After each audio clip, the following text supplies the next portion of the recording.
अस्सलाम वालेकुम व्यूअर्स, आप देख रहे हैं सहा अकेडमी का ऑफिशियल यूट्यूब चैनल। मैं हूं आपका फिजिक्स इंस्ट्रक्टर आतिफ अली।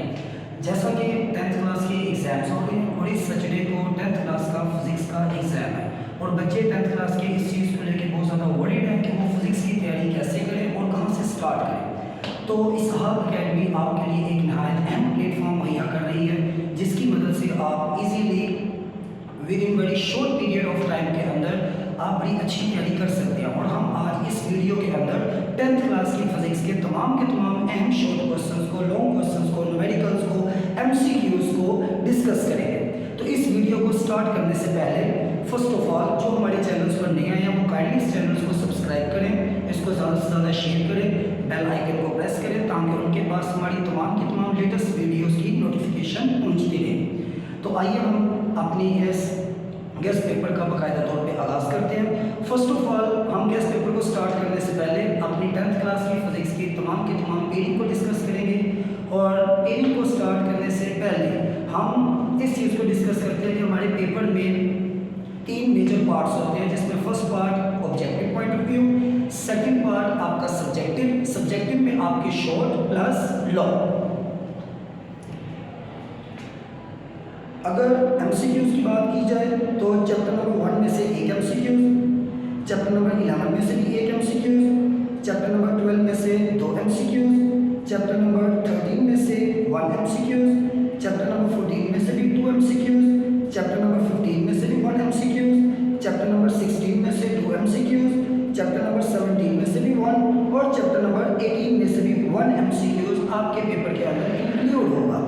अब एमसीक्यूज को लेके बच्चे थोड़ा सा परेशानी का सामना इसलिए करते हैं कि वो समझते हैं कि तमाम एमसीक्यूज उनके बुक के अंदर से आएंगे, लेकिन ऐसा बिल्कुल नहीं होता। ज़्यादातर केसेस के अंदर ऐसा होता है कि 50% एमसीक्यूज आपके बुक के अंदर से आते हैं, जबकि 50% जो आपके एमसीक्यूज होते हैं वो बेसिकली आपके बुक के चैप्टर के अंदर का जो मटेरियल होता है वहाँ से निकाला जाता है। जैसे कि आपके बुक के साइड के ऊपर लिखा जाता है फॉर योर इन्फॉर्मेशन या क्विक क्विज वगैरह या इंटरेस्टिंग इन्फॉर्मेशन वगैरह, वहाँ से भी कई दफ़ा एमसीक्यूज आते हैं। तो आपने एमसीक्यूज को तैयार करते हुए एक चीज़ का ख्याल रखना है कि आपने अपने चैप्टर के अंदर मौजूद जो साइड के ऊपर आपकी इन्फॉर्मेशन मौजूद होती है उसको भी साथ साथ आपने तैयार करना है, ताकि जो 50% के एमसीक्यूज आपके चैप्टर के अंदर से आ रहे हैं वो भी आपके कंप्लीट हो जाए, और जो 50% आपके एक्सरसाइज में से आ रहे हैं वो तो ऑलरेडी आपके कंप्लीट हो ही जाएंगे जब आप लोग एक्सरसाइज के अपने तमाम एमसीक्यूज को एक दफ़ा रीड कर लेंगे। अब उसके बाद हम आते हैं अपने शॉर्ट क्वेश्चंस की तरफ।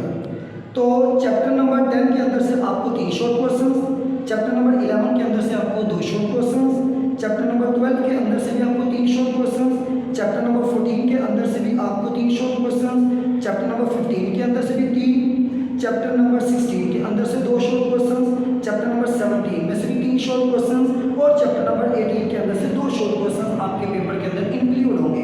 अब अगर शॉर्ट क्वेश्चंस के पेयरिंग की बात की जाए तो चैप्टर नंबर 14, 15 और 18 ये आपका बेसिकली पार्ट 1 बनेगा। अगर चैप्टर नंबर 11, 13 और 17 की बात की जाए तो ये आपका पार्ट 2 बनेगा।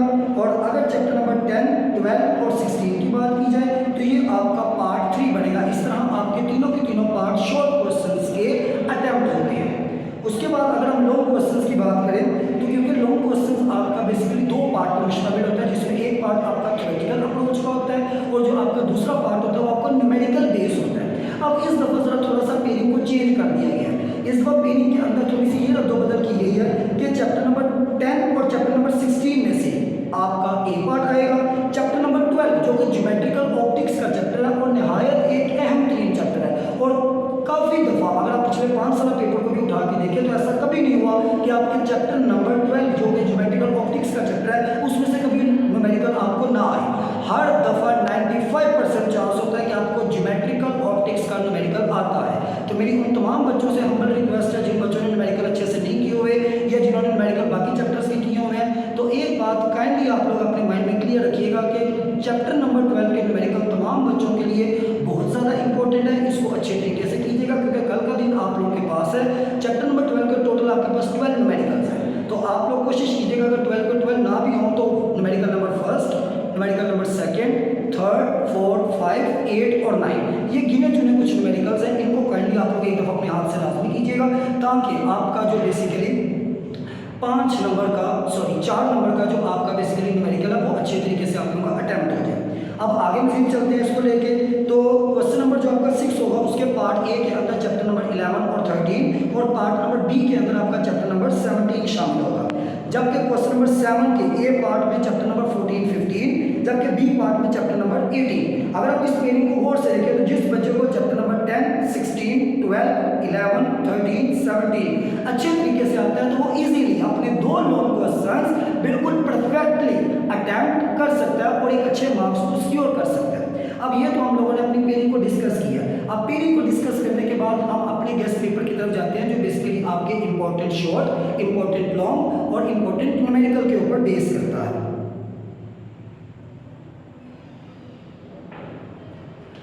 अब फर्स्ट ऑफ ऑल हम अपने तमाम के तमाम शॉर्ट क्वेश्चंस को देखते हैं भाई। तो चैप्टर नंबर 10 के वेरी इंपॉर्टेंट शॉर्ट क्वेश्चंस आपके simple harmonic motion, time period and frequency, restoring force, prove that v is equal to f lambda, diffraction of waves, mechanical and electromagnetic wave, damped oscillation, transverse and longitudinal wave। जबकि chapter number 11 में loudness, quality, intensity of sound and its unit, echo जैसे आप multiple reflection भी कह सकते हैं, noise and musical sound, audible frequency range, ultrasound and sonar, uses of ultrasound, negative effect of noise pollution. Chapter number 12 की तरफ law of reflections, regular and irregular reflection, principal focus and focal length, centre of curvature and radius of curvature, concave and convex mirror, critical angle and total internal reflection, optical fiber, power of lens, resolving power and uses of compound microscope, near point and far point, Snell's law, lens and its uses। Chapter number 13 में electrostatic induction और electroscope, electrostatic, Coulomb's law, electric field intensity and electric field, electric potential, capacitance and also write its unit 1 farad, uses of capacitor, fixed and variable capacitor, hazards of electricity, how you can differentiate between insulator and conductor by the use of electroscope।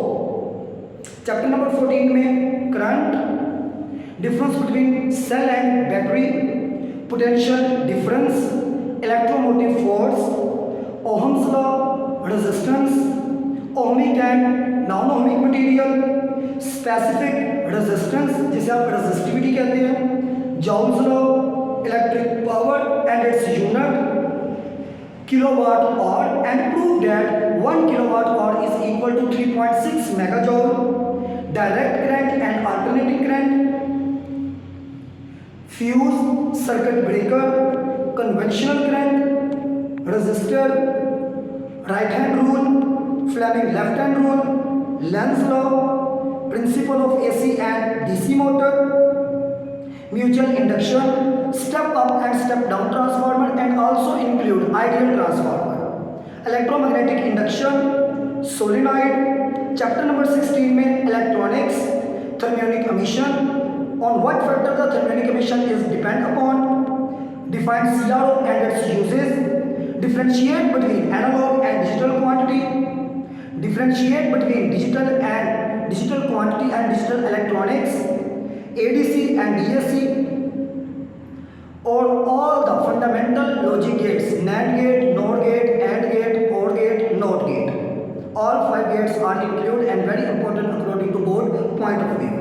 Chapter number 17 information technology, hardware and software, fax machine, cell phone, parts of computer and its uses, RAM and ROM, primary memory and secondary memory, hard disk and floppy disk, data management and word processing, browsers, names of browsers, advantages of email, uses of internet.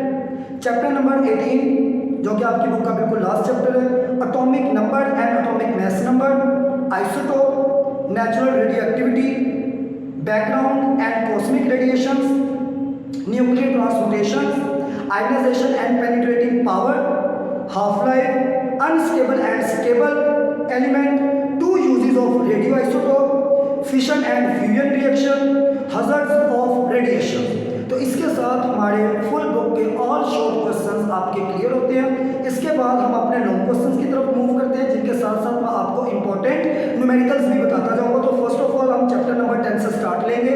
Chapter number 10 में आपका first long है ball and ball system, simple pendulum, type of waves, mechanical wave, और इसके जो important numerical है उसमें 10.1, 10.2, 10.4, 10.9, 10.2, और इसके साथ आपने दो एग्जांपल्स भी कर दिया, example number 1 and example number 2। इसके बाद चैप्टर नंबर आपका 11, इसमें फर्स्ट लूंगा आपका uses of ultrasound, properties of sound, जैसे कैरेक्टरिस्टिक्स ऑफ साउंड भी कहते हैं, जिसमें लाउडनेस, क्वालिटी, पिच आ जाता है, फिर लाउडनेस किन फैक्टर्स पे डिपेंड करता है। All these are the properties of sound, very important long questions. Pitch and quality, medium for propagation of sound. इसके न्यूमेरिकल्स के अंदर आपने example number 11.3, numerical number 11.2, 11.4, 11.6, 11.9। Chapter number 12 में compound microscope, optical fibre, defect of vision, total internal reflection and its condition. और इसके numericals में 12.2, 12.3, 12.4, 12.9, 12.10 and all examples are important according to both point of view. Chapter number 13, इसमें first law आपका Coulomb's law, series and parallel combination of a capacitor, uses of static electricity. और इसके numericals में आपका 13.1, 13.3, 13.4, 13.5, 13.6, 13.7, 13.9 और 13.10, very important and all examples are include. Chapter number 14, इसमें very first law आपका Ohm's law, series and parallel combination of a resistor, electrical energy and Joule's law, factor affecting on resistance. इसके numericals के अंदर आपके 14.1, 14.2, 14.3, 14.4, 14.6, 14.8, 14.10 और examples में 14.3 and 14.6, और सबसे ज़्यादा जो इंपॉर्टेंट है वो आपका 14.3 और 14.4। जबकि चैप्टर नंबर 16 में आपका very first law CRO, cathode ray oscilloscope, and gate, or gate, nand gate और analogue and digital electronics and its quantity.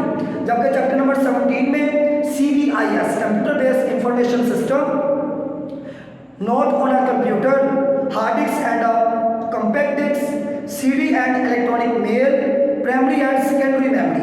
और चैप्टर नंबर 18 के जस्ट आपने न्यूमेरिकल्स करने हैं, क्योंकि उसके अंदर इस साल लॉन्ग क्वेश्चन आने के बहुत ज़्यादा कम चांसेस हैं, लेकिन उसके जो न्यूमेरिकल्स बहुत ज़्यादा इंपॉर्टेंट है, उन न्यूमेरिकल्स में आपका 18.1, 18.2, 18.3, 18.4, 18.5 और 18.9। तो ये तमाम के तमाम शॉर्ट क्वेश्चंस, लॉन्ग क्वेश्चंस और न्यूमेरिकल्स आपके लिए काफ़ी हैं एक अच्छे मार्क्स को अचीव करने के लिए फिजिक्स के पेपर में। तो बेस्ट ऑफ लक, अल्लाह ताला आपको अच्छे नंबर से कामयाब करे, खुश रहिएगा। Thank you.